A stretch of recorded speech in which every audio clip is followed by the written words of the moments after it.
हम खुद को समझ नहीं पाए आज तक और लोग हमें न जाने क्या क्या समझते हैं। आपके हमारे सबके मन में ख्याल आता है कि लोग हमें वो समझते हैं जो हम है ही नहीं, और जो हम असल में है वो तो वो समझते ही नहीं। लोग हमारी कद्र नहीं करते, हमारी अच्छाई की कद्र नहीं करते। और जाने क्यों ऐसा होता है कि मैं तो सबके साथ अच्छा करता हूँ या अच्छा करती हूँ, लोगों के बारे में अच्छा सोचती हूँ, लेकिन सामने वाला क्यों मेरे साथ बुरा करता है। आते हैं ना ऐसे ख्याल। इन सवालों, इन ख्यालों का जवाब देती हुई सुनाती हूँ आपको आज की कहानी। एक लकड़हारे सुंदर की कहानी आपको सुनाती हूँ। अच्छा था, मन का अच्छा था, लोगों की मदद करने की हर संभव कोशिश वो करता था, लेकिन लोगों से बदले में उसे वैसा व्यवहार नहीं मिलता था। और ये बात कहीं ना कहीं उसे दुखी करने लग गई थी। बड़ा हताश और निराश होने लगा था कि शायद इस दुनिया में अच्छाई की कोई कीमत, कोई कद्र ही नहीं। बिल्कुल वैसे ही जैसे आपको लगता है। एक दिन उसे किसी ने एक साधु महात्मा के बारे में बताया। उनके पास गया, उनको उसने यही बात बताई कि लोग मेरी कद्र क्यों नहीं करते। साधु ने उसकी बात सुनी, फिर जेब से निकालकर एक अंगूठी दी। उसने कहा, मैं कोई इनाम नहीं मांग रहा हूँ, आपसे समस्या का समाधान मांग रहा हूँ। बोले, समाधान ही है, इस अंगूठी को लो और आज से पूरे 1 हफ्ते बाद मुझे वापस मिलना, लेकिन उस 1 हफ्ते में तुम्हें अलग अलग तरह के लोगों के पास जाकर इस अंगूठी की कीमत निकलवानी है। कीमत निकलवाने से मतलब कि क्या कीमत आंकते हैं वो इसकी, वो देखना, लेकिन ध्यान रखना अंगूठी को बेचना नहीं, अंगूठी को वापस लेकर आना।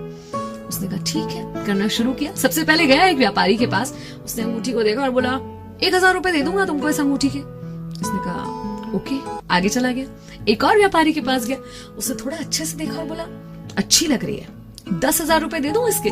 तो बोला, मुझे बेचनी नहीं है, बस कीमत जाननी थी। और आगे बढ़ा, अब एक सुनार के पास गया, उससे पूछा। सुनार ने थोड़ा बारीकी से अंगूठी को देखकर कहा कि कीमती अंगूठी है, 1 लाख रुपए दूंगा मैं इसके, मुझे दे दो।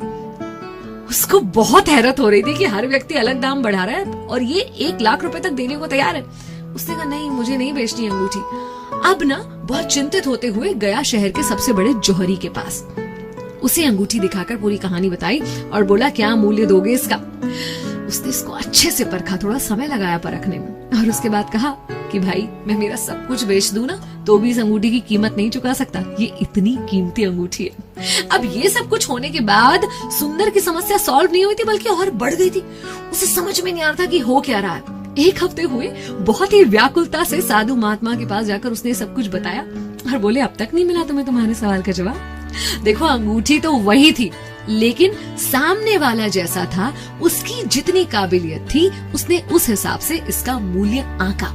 ऐसा ही आपके मेरे हम सबके साथ होता है। शायद आप बहुत अच्छे हैं, लेकिन अगर सामने वाला व्यक्ति अच्छा नहीं है तो वो आपकी अच्छाई को उस नजर से नहीं देख पाएगा, उसकी कदर नहीं कर पाएगा। और इसमें आपको दुखी नहीं होना है। जो जैसा होता है उसे सारी दुनिया वैसी नजर आती है। चालाक को हर कोई चालाक नजर आता है, वो बोलेगा कि चालाकी कर रहा है जरूर कोई। हाँ, मूर्ख को हर कोई मूर्ख नजर आता है, बेईमान को हर कोई बेईमान नजर आता है, और उत्कृष्ट इंसान को ही सामने वाले इंसान में कुछ अच्छाई नजर आती है। तो क्यों ना आप और मैं सामने वाले में अच्छाई देखने की कोशिश करें, और सामने वाला हम में क्या देख रहा है इसे उसकी छवि मानकर उस पर छोड़ दें।